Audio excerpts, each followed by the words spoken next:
I came down here in 1988 for the first time, you know, that flag was a symbol for me. It was a comforting feeling of being accepted, and what they thought was being loved. But now I see that flag, and to me, it's dipped in blood, because all those people I knew, all those young boys that came here, they're all dead of AIDS, suicide, drug overdoses. They're dead. They're dead. That flag is alive.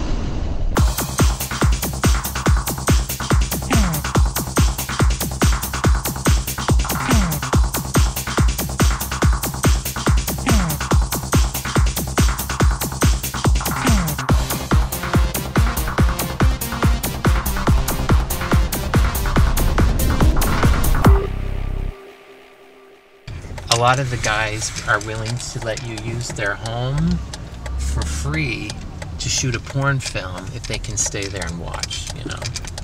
So a lot of these homes are really nicely furnished, and they have nice views of, you know, the city.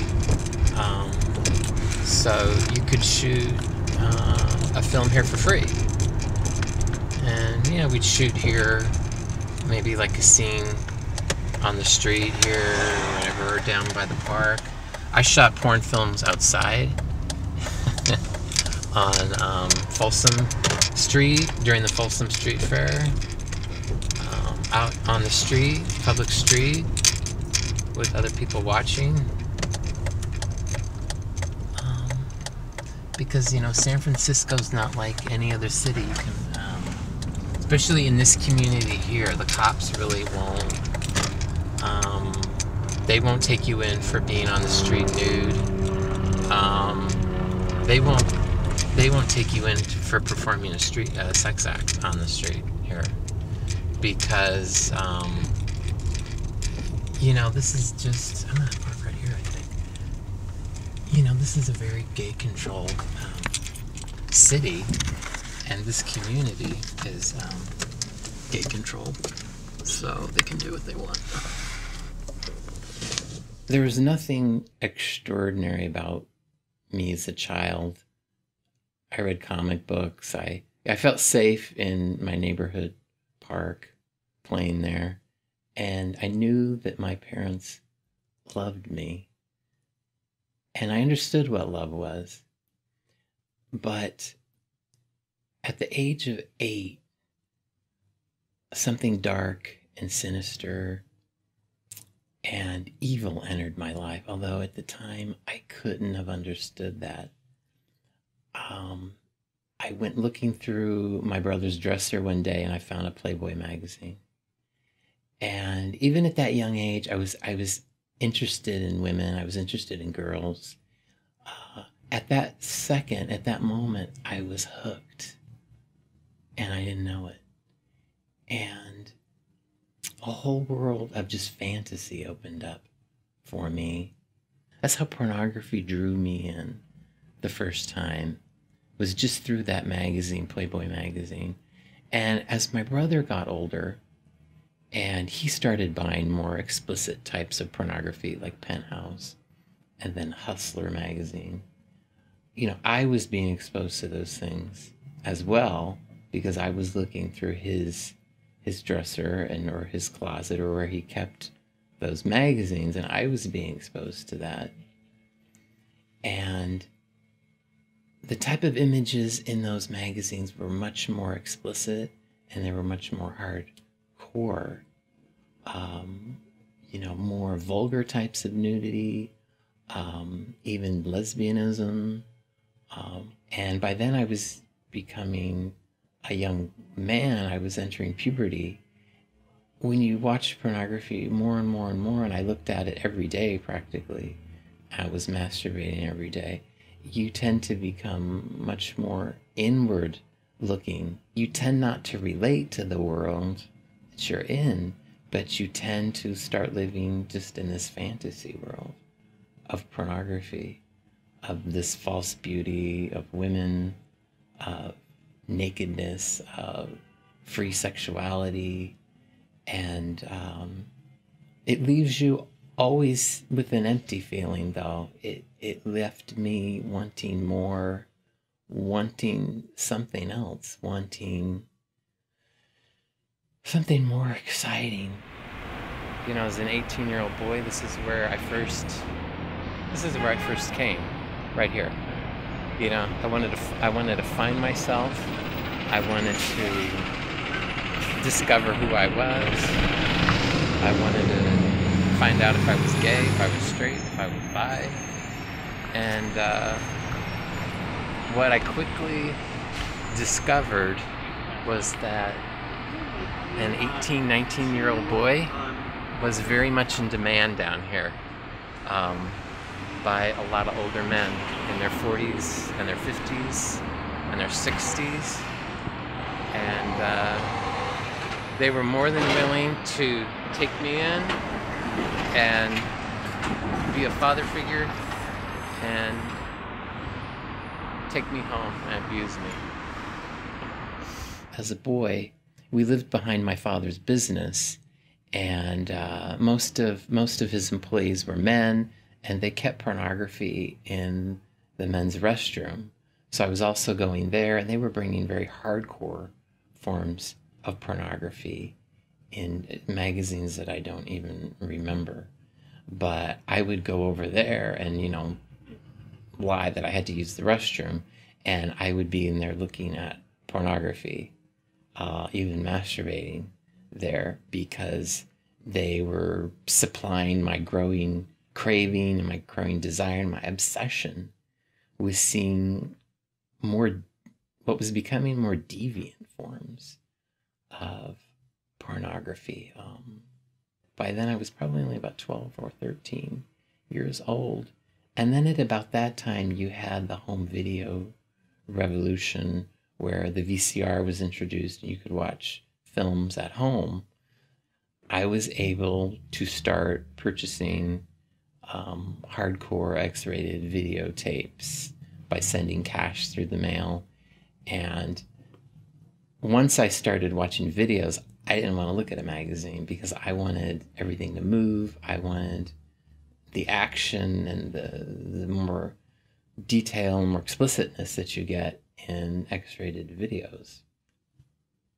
So by the time I was 18, I had amassed a pretty large collection of X-rated porn.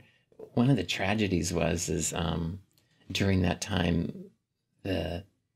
probably the biggest star of pornography was Tracy Lords, and it was revealed later that she was under 16 when she did pretty much all of her films. So essentially, I was a child watching child pornography, and it had an incredible effect on me. I couldn't relate to girls my age.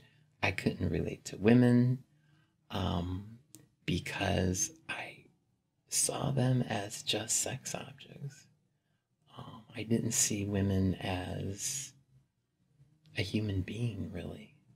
Because my cravings and my obsession with porn had become so keen that something like male-female sex was just boring to me. I'd seen it so many times, different girls.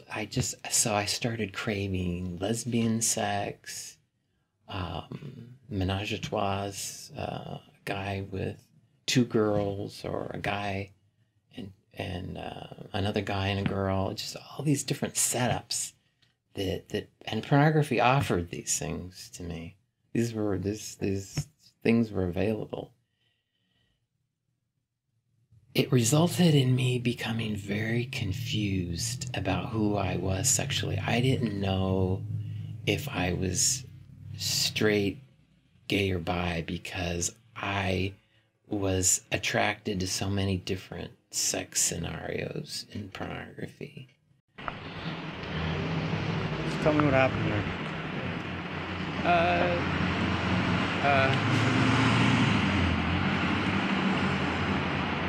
I just walked by somebody I used to do some porn stuff with. It was just weird.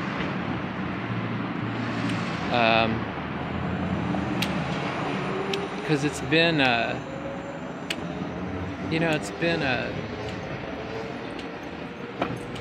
it's been a long time. It's just, I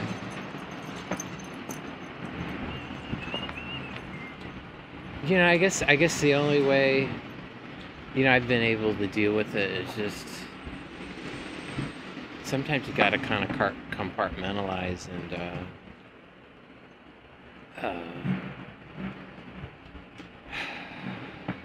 it's like it was somebody else doing that, and in a way it was. That was before my conversion, and it was somebody else. But when it hits you in the face, you realize, hey, it was real. you know,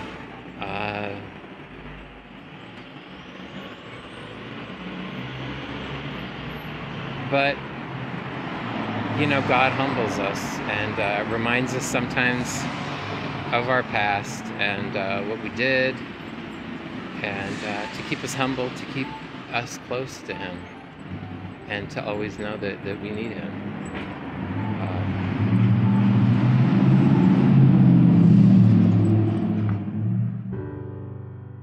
I was not satisfied with being a porn consumer, viewing pornography. I wanted to. I really had to. It was that strong of a drive. I had to become a part of it. So I went to San Francisco, and where I went to the Castro, which is the gay quarter of the city, and I knew there were sex clubs there. I knew where there were porn shops, and I started becoming a regular and viewing pornography there. It was a scary place at first. Going into dark booths and watching porn and masturbating. And one day people started walking into, my booths where I was watching porn, these private booths. And it was dark, and guys started having sex with me. And, at first I didn't know how I felt. I was like, this is weird. I don't think I'm gay. I don't want to be gay. But they were performing sex acts on me, and I thought, well, what's the difference? I just didn't know what I wanted. I didn't know who I was. So I started going to prostitutes. I started picking up female prostitutes off the street. It was dangerous. You had to worry about, getting picked up or by the police. Some of these girls were, pretty messed up, drug addicts. And it was expensive too. And it just wasn't working for me. So I went back to the gay ghetto in the Castro, and sex there was free. I could, any night of the week, I could have someone have sex with me, and it didn't cost me anything, and they would do whatever I wanted. Where a lot of times when I was with female prostitutes, there was just certain things they would not do, or it would cost me a lot more money. So it was just an easy way to sort of fill this void within me that I didn't know I had. That I was lonely. I was, I wanted to be accepted. I wanted to be loved. As an adult, as a man, I didn't know what that was, and I thought that's what it was, because that's all I had grown up with was porn as a kid, and sex brought happiness, and I thought sex was love.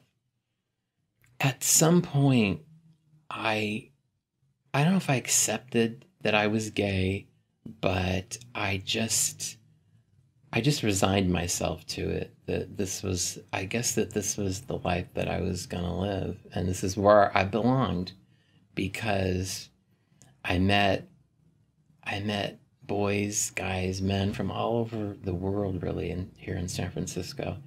And we all kind of had similar stories. We kind of grew up alienated or questioning who we were, lonely, not ever really sure of ourselves. So we ended up here really looking and searching for security, for really it comes down to just looking for someone to love and to be loved. And it gets twisted into sex and more sex and very deviant forms of sex, although I didn't know this at the time. Because, you know, like a drug addiction, I mean, porn is that way. In the beginning, I mean, something like Playboy, when you're a little boy, I mean, that excites you. You see a naked lady, and you go, wow, you know, naked lady. And you get excited, you can't believe it. And, you know, sooner rather than later, you start getting bored with all that. You know, yeah, another naked lady, or, you know, you want to see her do something. You want to see her maybe with a guy, or you want to maybe see her with a girl, and then you want to see her do something more hardcore. Maybe get beat up, get slapped. You know, when you get into doing porn and being in porn, it's the same thing, because you show up to this stuff, and for a guy, you can't even get excited, because it's just nothing. It's just nothing you haven't done 1,000 times before.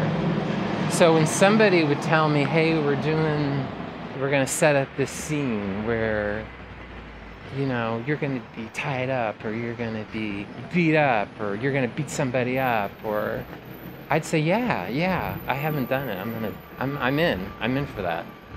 And that's how it just got harder and harder and more hardcore.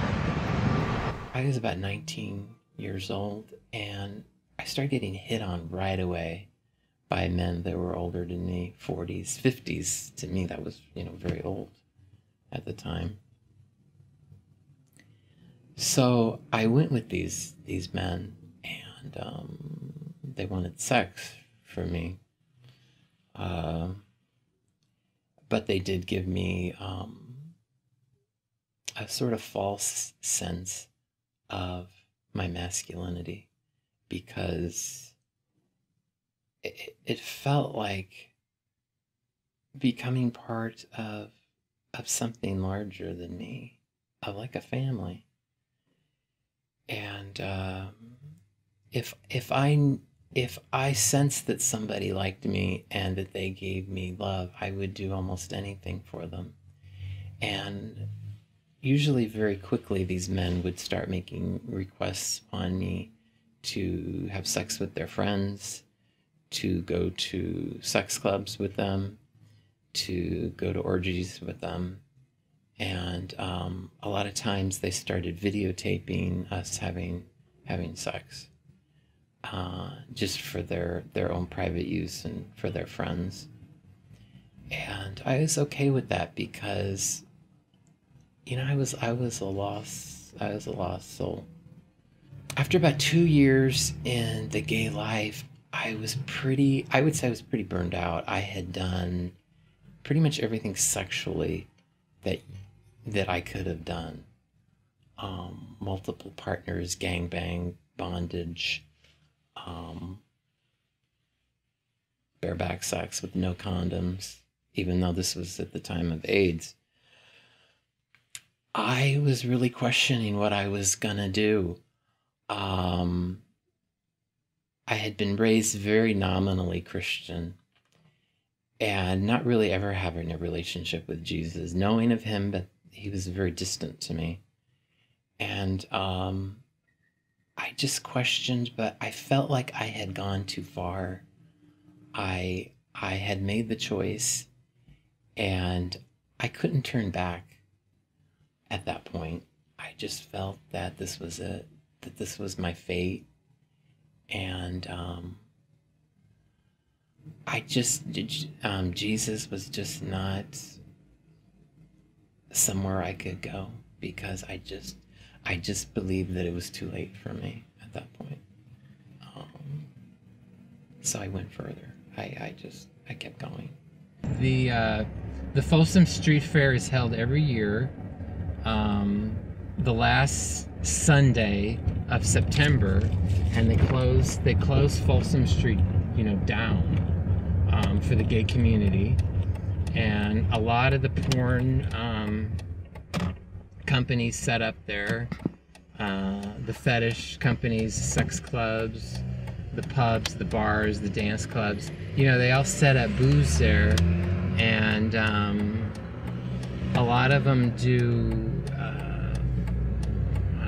I guess you could say performances, or they do demonstrations, on the street. You can be nude, you can have sex. I had anal sex, I've had oral sex, on the street during, the Folsom Street Fair. The most, just for your FYI, just to show you how bad it gets there, the most extreme thing I ever saw there was a guy, and when I was a young guy, I was like, what the hell? But that's how the devil works. I mean, he can turn the most sick stuff, because he gradually gets you into it through porn, is where, you start getting a taste of it, and, you start craving more hardcore things. And before you know it, the stuff that you were going like, oh man, that's sick. Look at these sick guys doing this stuff, and you think, oh man, I'd never do that. That's disgusting. That's gross. And then a little while later, you're doing it. You're doing it. You're that guy that you thought was sick. When things became very darker for me was when one of the older men that I had been seeing requested that I perform a sex act with a friend of his on video. And it was pretty extreme, but took me to a place that was somewhere I had never been before. It was scary, but it was powerful, and I wanted to explore that, and I didn't know what I was getting into. And not long after that, the guy that shot that private party, if you want to call it that, let me know that there were pornographers here in San Francisco looking for new meat, or somebody new, just to do solo videos where you were by yourself. And I said I would do it. I didn't care about the money. I would have done it for free, because at that point I wasn't happy. I was always looking for something. I was bored, and I just thought, why not? And I did it, and it felt good. It felt good to be wanted. It felt good to be valued. And it felt good to be praised. And I wanted to do more. And of course, in pornography, you can't just stay still. Things don't remain static. You have to do something else. So I started doing videos with other men,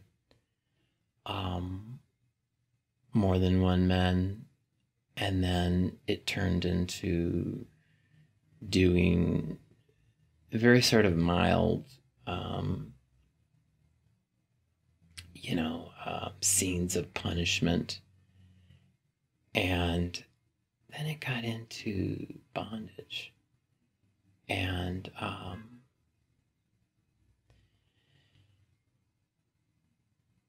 that was something that I had seen before, and I thought was really crazy.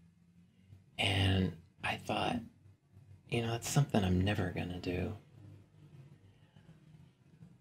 But the thing about pornography is that something that at one time shocks you, even disgusts you later, will actually become enticing because it's somewhere unexplored. And that's what that scene held for me, is that I didn't know what I was getting into, but I knew down deep it was bad. But that's what drew me to it.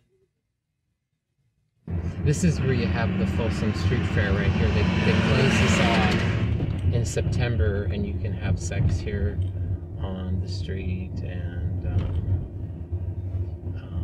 I shot a movie here where I had sex in a porta potty with someone, and people were watching and taking photographs. And I'm sure this was before all those handheld devices, but I'm sure people were taking videos too.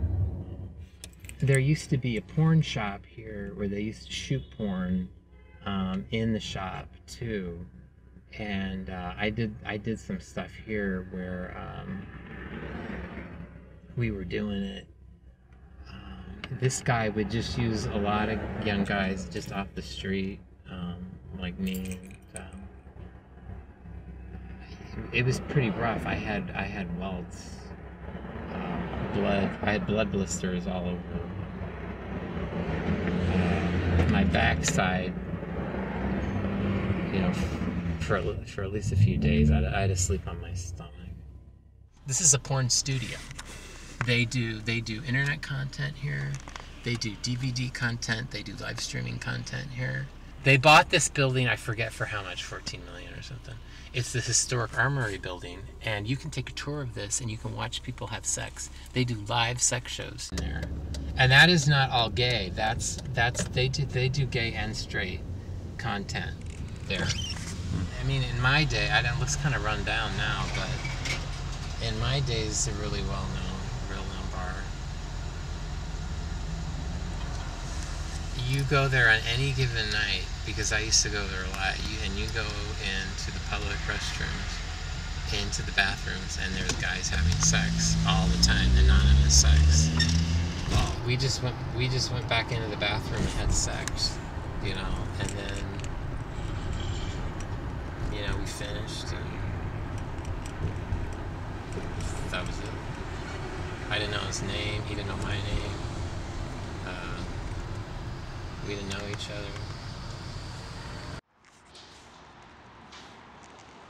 other. No, it's open because they have the leather flag there too. Is that what that means? Yeah. There's the black and blue flag, and that's leather bondage. That means they do leather bondage there. We shot a lot of these sorts of videos in sex clubs that are here in San Francisco, which are a public place where gay men go and just have anonymous sex with whoever they want. And a lot of times there's dungeons in these places. I felt powerful abusing another person, beating another person.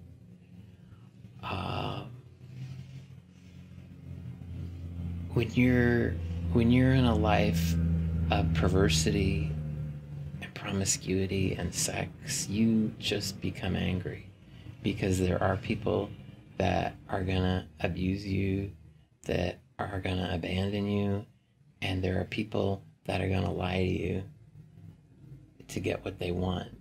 And you just become bitter and you become angry. And I did, and I would take it out on these people.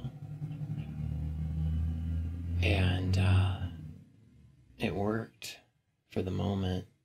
Almost as soon as it was over and I'm cleaning up, you start thinking about the next time. You start thinking about, okay, what can I do? what am I going to do next time? What can I do to make this, what can I do to make this more hardcore? You just want to keep going down. And you just can't stop. It's like being in a hole and all you can see is the sides of the wall and the dirt. You can't see above the light. You just keep sinking. There was always something in me that wanted something else. I just didn't know what it was. I kept looking and I kept searching, and nothing ever worked. But I liked the sense of power that I felt in pornography. And I started looking into the occult because so many people that were around me were talking about it, were talking about the certain power that sex acts had. And I was interested in this because I wanted my life to make sense, because it had just become meaningless to me. And if there was some sort of occult rule or some sort of ritual or some sort of manual that would make this all fall into place, I wanted that. And at that point, the occult made sense, because what I was doing sexually was all there. It was powerful, it was dark, and I could use it. And at that point, I said to myself, yeah, this is it. This is it. I can control this. I can control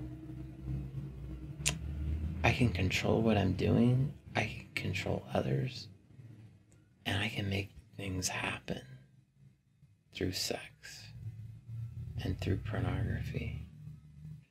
Wow. Yeah, that's where it gets dark. I can't talk about that stuff. Let's see. I'm trying to think how I can say it. Why? Well, because I did rituals and stuff, where it was like sex magic, and, where I took on the darkness and used it. I used it in porn. I used it when I do want to tell people that, because when I was making porn, I hated the people that watched porn, so I cursed them. I cursed them through the camera that would go and it would destroy their lives.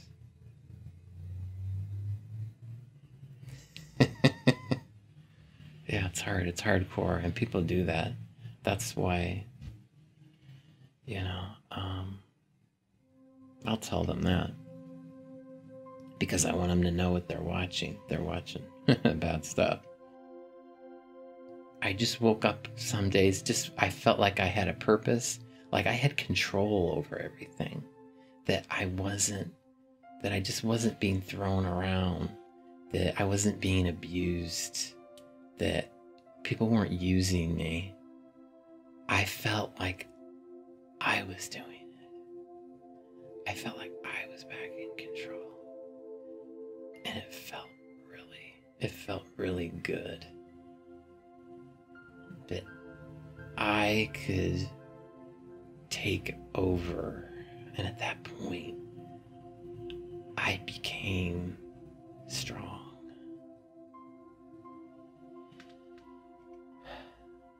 And people wanted me, and people paid to have me beat them and to have me abuse them. And I liked it. And sometimes it went too far. And I felt like killing these people. Because for me, it was the only thing left. At one point, I was hired by these two men, and something happened to one of them in front of me, and he said, kill him. He said, kill him now. And I couldn't do it. I couldn't do it. Yeah. I couldn't do it. I went back to doing some cheap porn. I was getting older by now. I was in my mid-20s, and I wasn't the young kid anymore. I wasn't cute to these guys, you know. Yeah, I wasn't a cute kid anymore. You know, I was old. And I looked a lot older than I was. You know, I was burned out.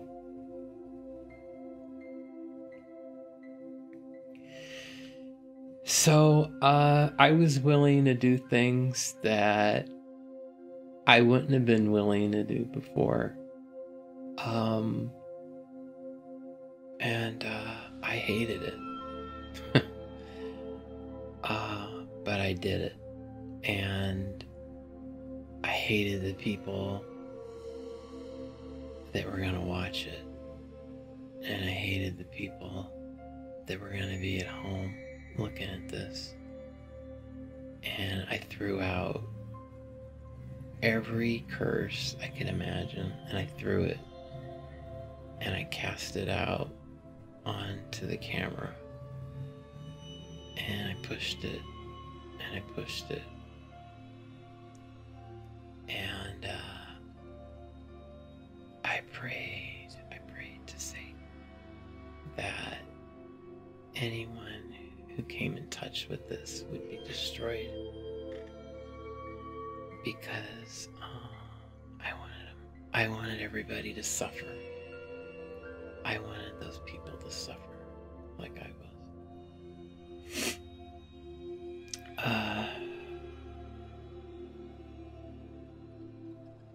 At that point, I really felt it was over for me. I didn't want to live, but I didn't want to take my own life. You know, I dreamed up, things got so sick for me that the scenes in the porn I was doing were so violent that I wanted to be murdered. I wanted somebody to murder me. So I started going to the parks in San Francisco, where I knew that some really rough characters would pick up guys for sex. And it's funny because 10 years before, you know, I was about 18, 19 years old, and I came to the city and I saw these fellas in these parks, and I knew about it, and they were called trolls, and I said, wow, these people are disgusting. I'll never do that. I'll never sink so low as to be like them. And that's what I became.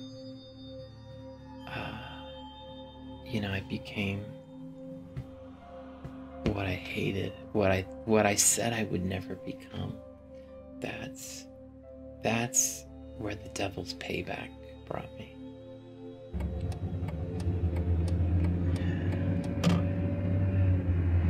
Let's see, I haven't been down here in so long.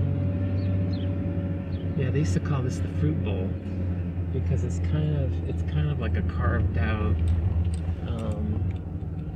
And on a weekend or on a Sunday, this is just filled with guys. And I used to do all my tricks. I used to do tricks here towards the end when you know, I wasn't doing too good. You know, the devil had me so twisted that at that point it was the sicker the better.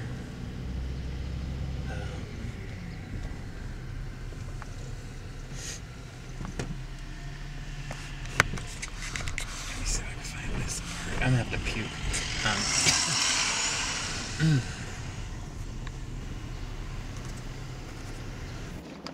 This is so good.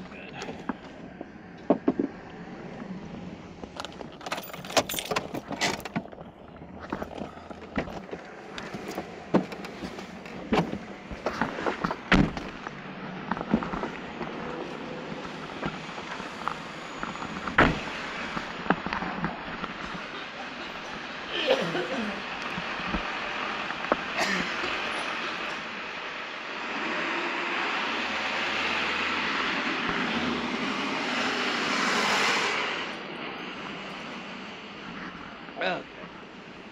Whew.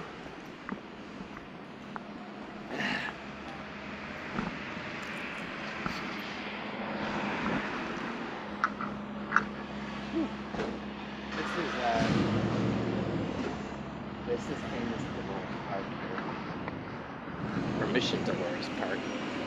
And in the summer, especially in the summer, it's a big gay hookup spot here where everybody just comes out and lays out, looks at the view of the city, and you can hook up here. Over here, there's places in the trees and in the bushes where you can go have sex, you know, kind of quick. This is where this is where I got picked up and the guy tried to kill me here. I just would go out and I would just let anybody pick me up. Usually the grosser or the more disgusting the person was that picked me up, the better. And one guy picked me up here, and you know, I knew it wasn't good because he was just weird. He was just, and I'd been around a lot of lowlifes and a lot of crazy people, serial killers, and you know, perverts and pedophile. He was just really normal to a degree where it was creepy. And yeah, he took me home to his place, and he wanted to do some stuff that I didn't want to do. And he ended up putting a knife to my throat and cutting my throat. And at that point, I didn't care. You know, I told him, go ahead. I said, do me a favor, kill me. And you know, for him, that was it. The thrill was gone, and he lost it. And he let me go.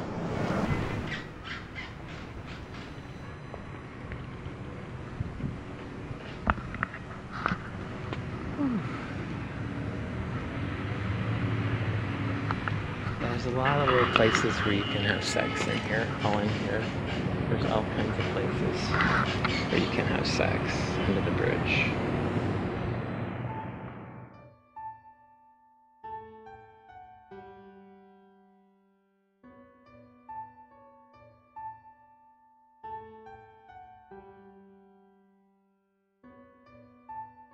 My relationship with Satan was pretty strong, and I knew that I had become not really useful to him anymore. And I knew he was gonna get rid of me.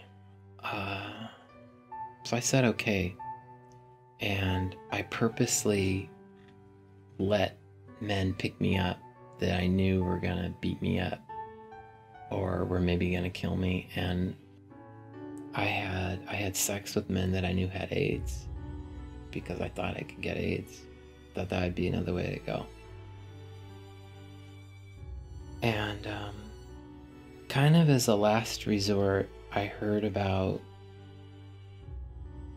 a porn video being shot, and I kind of didn't want to do it, but it was going to be so extreme and so hardcore that you know, I said okay. I showed up, and it was rough.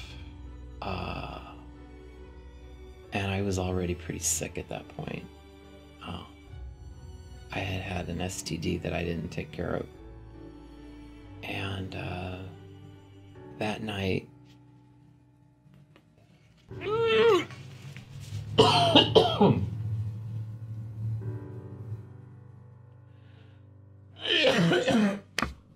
okay.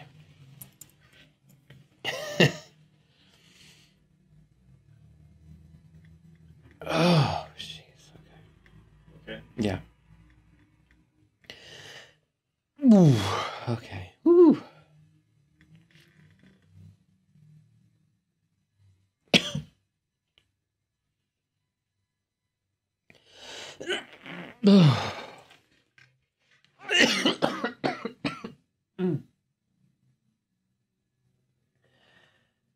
Oh, okay. Whew. Whew. Okay, it's a little tough for me because that video I did was one where you know, I don't think about this stuff. So when I go back, all the sensations come back. So I start heaving. And I feel like I'm gonna barf. Whew, okay. Wow. Okay, well, you don't have to. Oh, it's okay. I gotta do it. I gotta do it. You know, it's okay. I do it once and it's over. And then I go have a drink. You know, it's not a big deal. Whew, okay. Yeah, God gets me through this. So. And it's not that I feel bad about it. It's just, you know, in my mind, I gotta, you know, take myself back to that. So my body's kind of thinking, wow, you know. Okay, wow.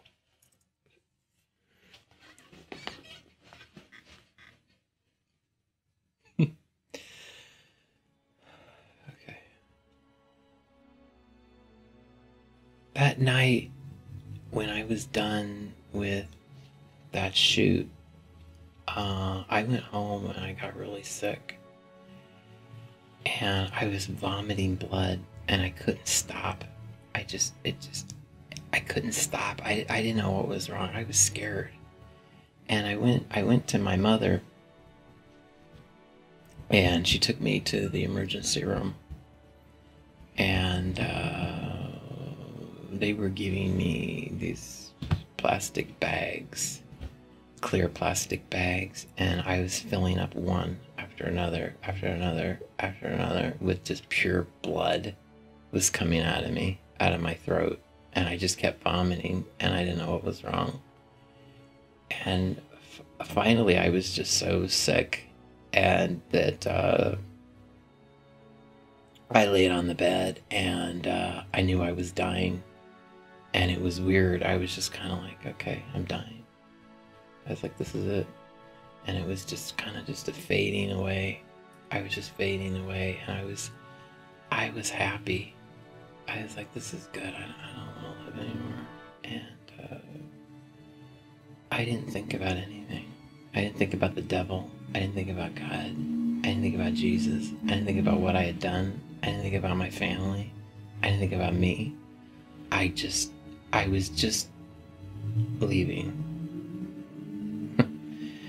And my mother was there, and I saw her, and she was praying, and I got crazy. I got angry. I said, what is she doing? How could she do this? Why is she doing this? I hate God. I hate Jesus. I hate prayer. I hate her. I hate everybody. I don't want this. I don't want prayer around me, you know? I just want to die. And got pretty different after that. I was like, this isn't good. This isn't good. I felt evil everywhere around me. And I went, oh man, what's going on? I just was being pulled out of my body hard. And I was like, what is going on? It was surreal. And I could see everybody around. I could see the nurses coming around me. And I was like, what is going on? I go, this isn't good. And I got really, really scared. And I got so scared. And I knew I was going to hell. And I didn't want to go. I didn't want to go. I was like, wow. And all of a sudden, just out of nowhere, I don't know where it came from.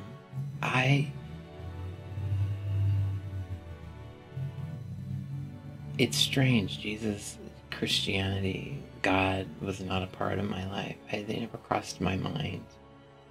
It just, I didn't know who I don't know. It was something of my past. I had been raised Florida Christian, and it was just, it was something buried. And all of a sudden, I can't explain it. I just said, oh God, I said, Jesus, please, please. I said, Jesus, please help me, please. I just said, please help me. I don't want to die. I don't want to die. I don't want to die like this. And it was gone. They were gone. It was that fast. I just called on Jesus' name, and it's all it took. It was that fast, and everything was gone. I was back in my body, and I didn't know who I was. I was like a little kid again. I was like, what happened to me? What happened to me over the last 12 years? I didn't know. I didn't know what had happened to me. And everything changed at that point. Everything. I just felt like a different person. I didn't understand what I had done. I didn't know why I had done it. I just knew that it was over. And I knew it was like getting another chance. And I just was so thankful. And I was so grateful. And I've never looked back since then. God just, at that moment, God took me in his arms, and the Lord Jesus Christ just bathed me in his blood, and I just was healed. And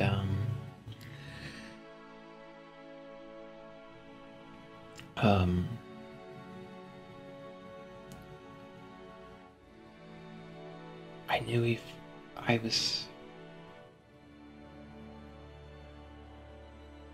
just knew I wasn't that person anymore.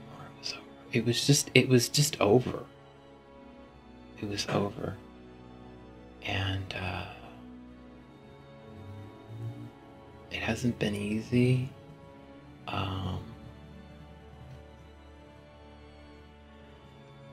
But I always trust in God. And I know that even through all of those years when I didn't believe in him, when I didn't want him around, when I gave him up, when I prayed to all these other gods, I knew he was still around, and he wanted me. And he waited, and he waited. And when I called on him, even though I had become something that I didn't even want to be, he still wanted me, and he still loved me.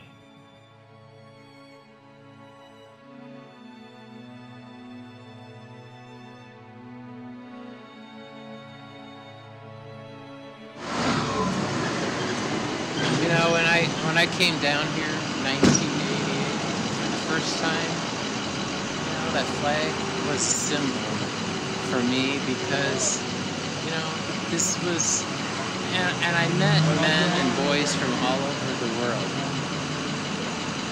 everywhere that you could imagine, and they all came here because a lot of them grew up abused, neglected, bullied, alone, feeling isolated, and you know, I could relate to that. And they all came here because they felt the sense of community, of being, you know, among their own kind. And although that was also transitory,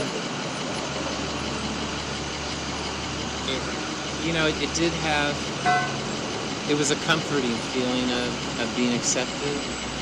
And what they thought was being loved. And that's what drew so many here. But now I see that flag, and to me it's dipped in blood, because all those people I knew, all those young boys that came here, they're all dead of AIDS, suicide, drug overdoses. They're dead. They're dead.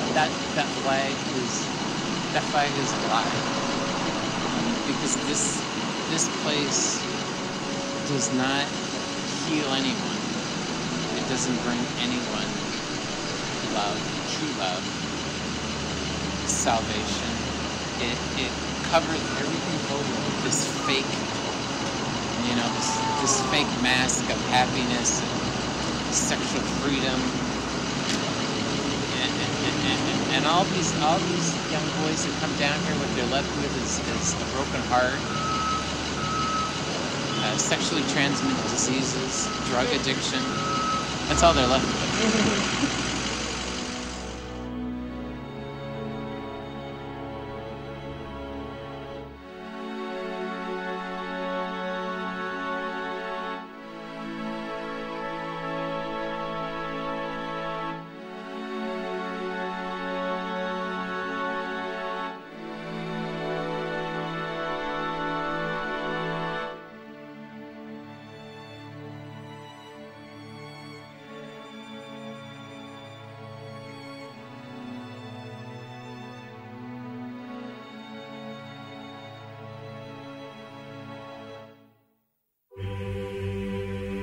What if next weekend, the doors of your church building were chained shut? Would your faith survive?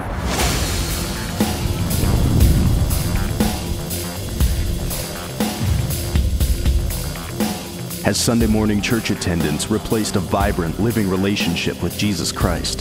Have we lost the essence of true biblical Christianity?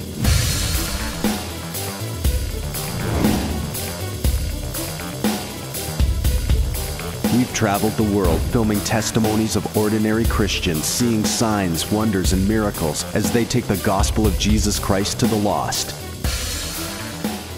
Ex-radical Muslims are planting churches, miraculous healings are testifying to the gospel, and unbelievable God stories are emerging from around the globe.